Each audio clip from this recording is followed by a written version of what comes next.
Don't let it dominate. Don't let it take over your lives. Don't let that happen. The virus has killed 210,000 Americans and infected 7.5 million. The White House Press Secretary Kayleigh McEnany and 2 of her deputies are among the latest to test positive.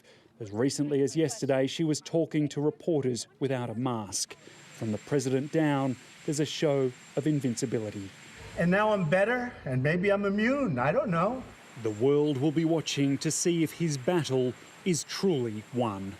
David Lipson, ABC News, Washington.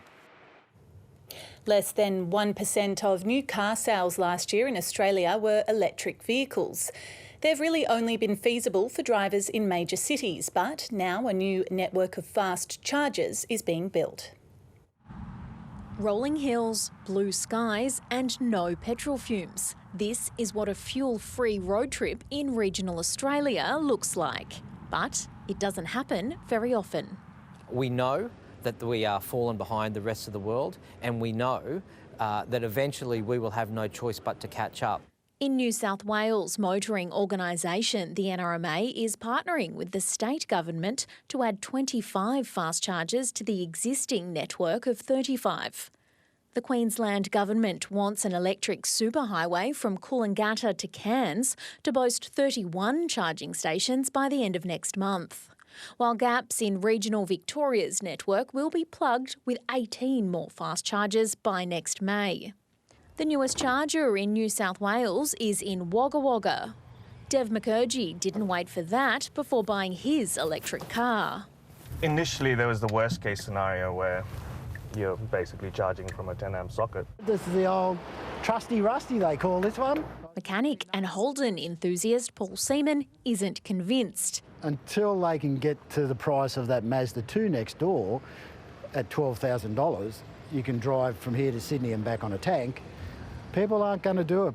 There's clearly no guarantee the strategy of building the infrastructure and hoping they'll come will work. But the hope is that regional tourism will get a boost.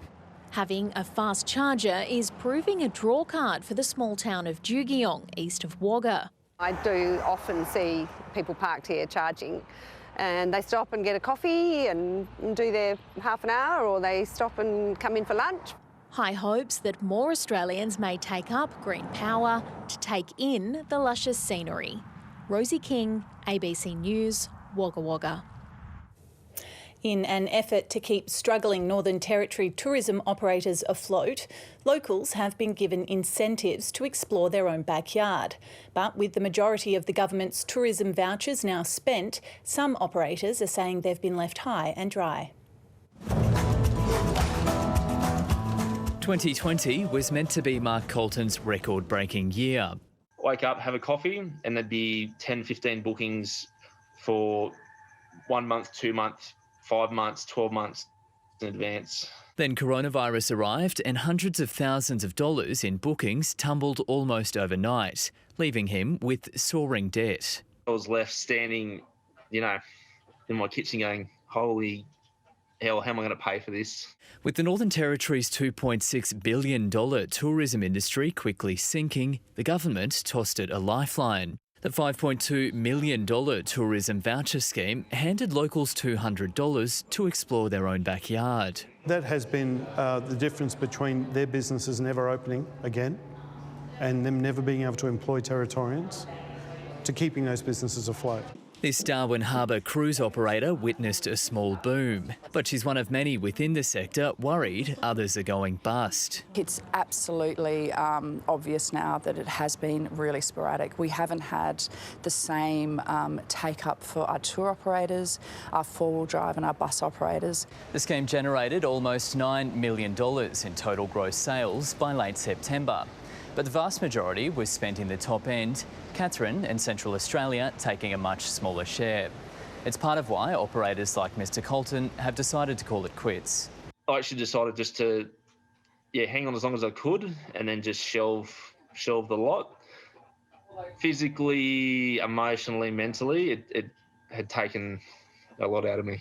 For those who've hung on, the problem now is surviving the wet season months after a peak period unlike any before. We haven't had that busy high season. So now businesses have got to be very, very careful with their cash flow over the next period of time. Stormy weather ahead for a sector already in crisis. Jesse Thompson, ABC News, Darwin.